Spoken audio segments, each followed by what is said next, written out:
Shabbat Shalom, everyone. I hope you are doing as well as you can and staying safe and healthy during this time. This Shabbat, the Shabbat immediately before Pesach, is called Shabbat Hagadol, the Great Sabbath. The Torah portion of this week is Tzav, the second Torah portion in the book of Leviticus.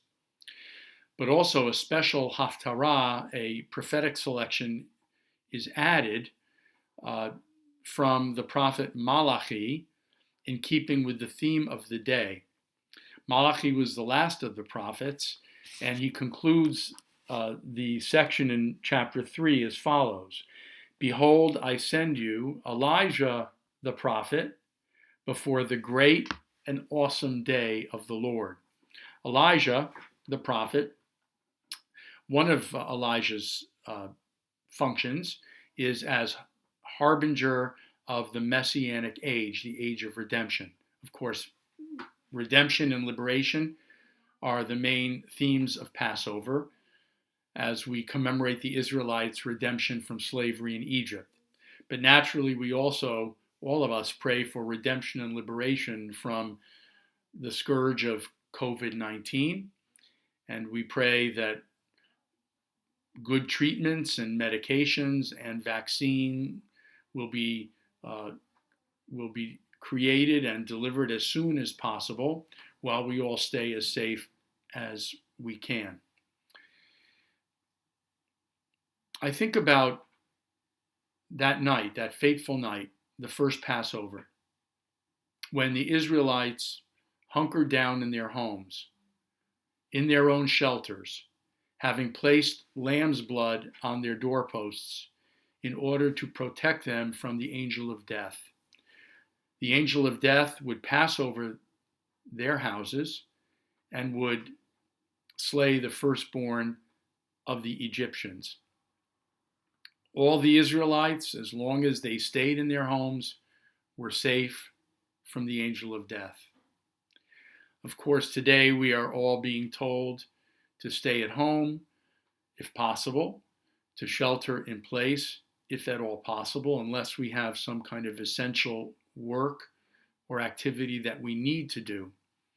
And it's that act of staying home, sheltering in place, hunkering down, that will give us that measure of safety and protection that we need. We hope and pray that the sickness and the ravages of the sickness will pass over us and pass over our homes. In a sense, COVID-19 is the great leveler.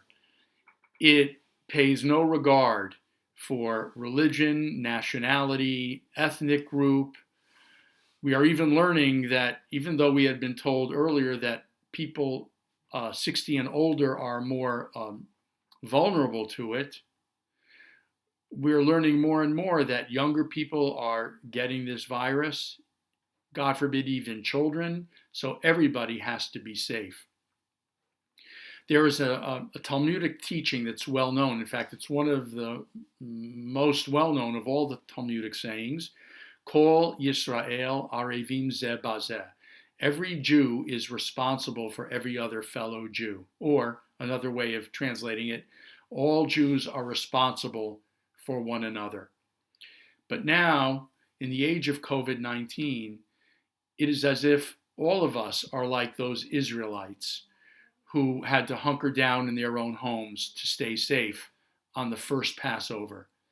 It's as if everybody in our world now, we're like those Israelites. We are all Israelites. It's like we are all Jews, responsible and caring for one another. In 2001, on 9/11, I was attending a Jewish Federation mission in Israel. And we were, in fact, visiting Kikar Rabin, the Rabin Square, the site of Rabin's assassination, when we first heard of the horrors of 9/11. We were then taken back by bus to Jerusalem, where we met with Israeli officials who talked to us, calmed us down, and shared a sense of solidarity with us. One of the mottos that started to become popular even that very day was Anachnu Amerikayim. The Israelis were echoing that theme, that motto, we are all Americans. Of course, no one in the world could identify with us as much as the Israelis at that time, who themselves had been repeated victims of acts of terror for decades. The Israelis, like no one else, could understand what it was like to be subject to and victimized by acts of wanton terror. So they were telling us, as they put their hands on our shoulders and embraced us and reassured us, Anachnu Amerikayim, we are all Americans. Well, now it's as if we are all like those original Israelites who shielded themselves from the angel of death. We are all vulnerable. We are all trying to shelter and be safe. We are all the same through this pandemic. That theme of unification, of mutual care and empathy, that theme of universal solidarity and humanity is, of course, a key theme and a key idea when it comes to redemption and liberation. For when the redemption comes and when the Messianic Age arrives, this will be an age when the entire world will be at peace and liberated from violence, war, bloodshed, disease, and hate. It is an age that we all pray for. It is an age that may seem far away and far off, but Jewish legend and traditions have long taught us that we pray each and every day for the coming of the Messiah and the Messianic Age, just as if we can imagine that it could happen tomorrow. It's going to take a while for us to get through these days of the pandemic.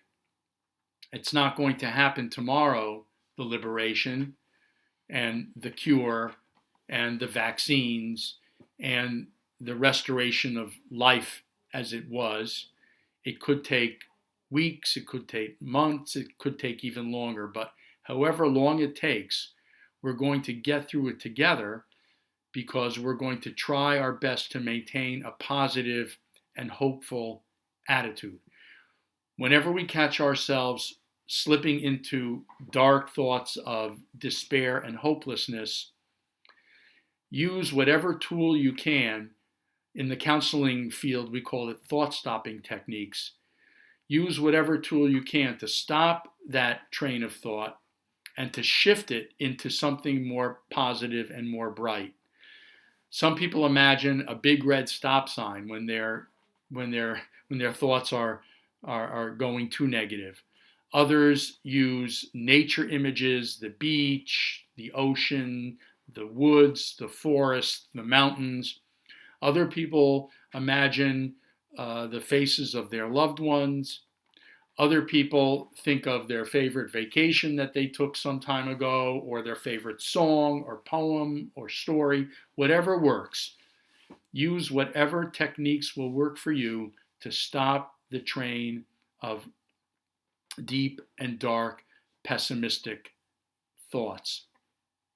Remember that the light of our neshama, of our spirit, and the light of God's presence never can be extinguished, never can go out, as long as we do our part to keep it burning.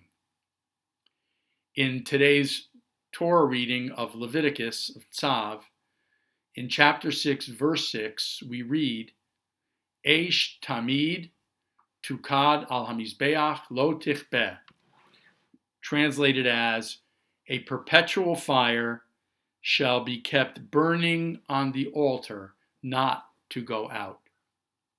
The priests, the original priests during the time of Moses, were instructed to keep that fire burning perpetually.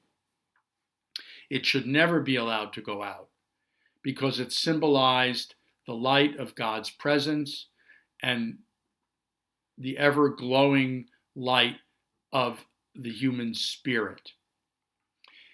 Thinking about this verse, I immediately thought of a very powerful image, the image of the Olympic flame.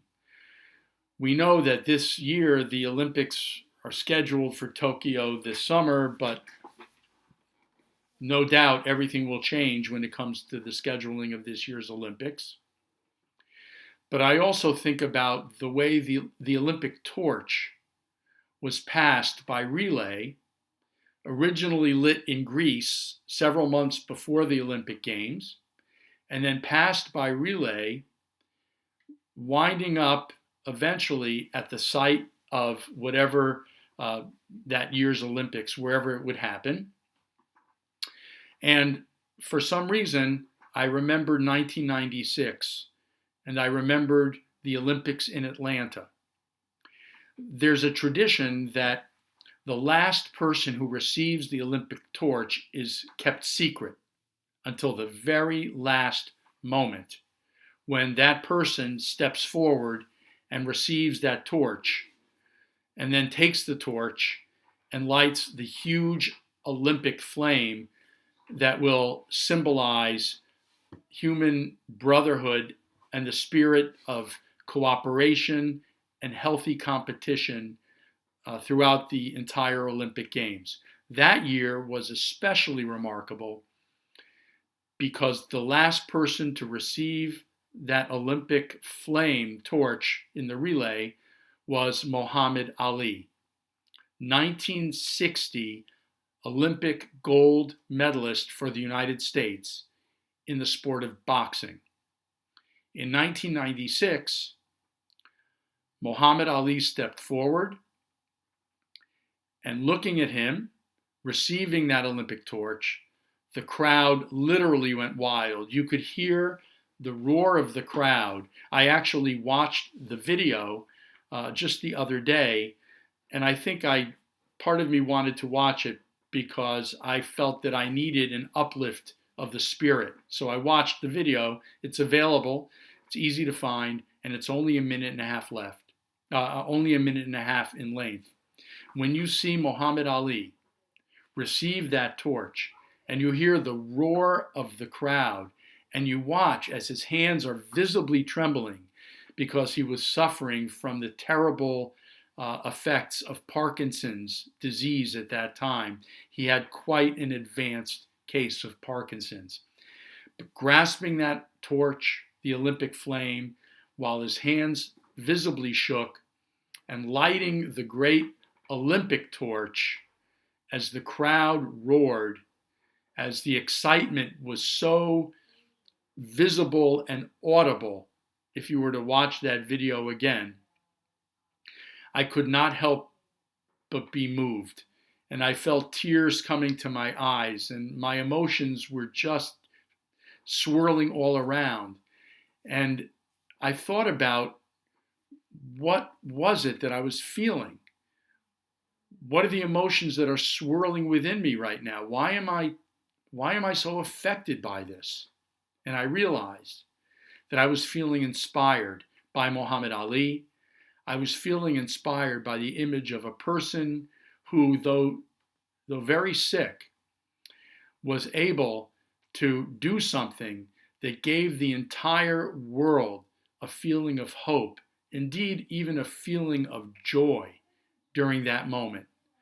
A man stricken with Parkinson's disease who had once been the champion of the world, one of the greatest athletes of all time, able to take that flame and to pass it on and to keep it burning. That flame, that light, in my mind, symbolizes the light of hope, the light of faith, the light of optimism, the light of truth. To me, it symbolizes the light and flame of the human spirit and the light of God's presence in our world and in our lives. At this time and during these dark days, may that light ever illumine our path, continue to provide us with hope, a sense of purpose and meaning, the ability to get through each and every day, knowing that a time of liberation and redemption is ahead. Shabbat Shalom.